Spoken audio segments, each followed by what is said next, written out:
Bismillahirrahmanirrahim. Harama baxış qəlbi qaraldar. Bu gün çox önəmli, amma bəzən diqqətdən yayınan bir mövzuya toxunmaq istəyirəm. Gözümüzü haramdan qorumaq.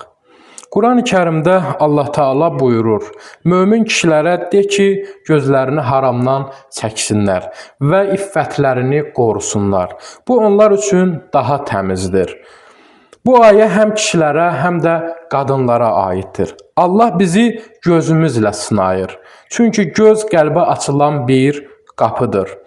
Nəyə baxırıqsa o baxış bizim ruhumuza təsir edir. Ya nur gətirir, ya da zülmət. Xüsusilə bu dövrdə əziz mömin və qardaşlarım, internet, sosial media, küçə və ekranlar vasitəsilə günah gözümüzə zorla gəlir və insanın qəlbi zamanla görüntülərlə qaralır, nurunu itirir.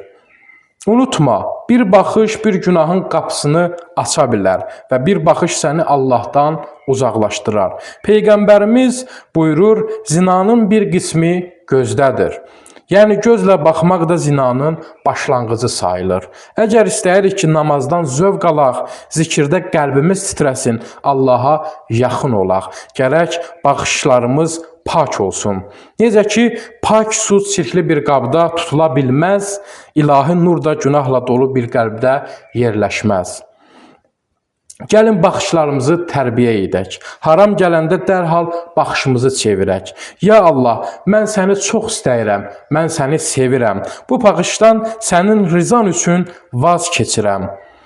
Və sonda dua edək. İlahi, gözümüzü haramdan, qəlbimizi fəsaddan qoru.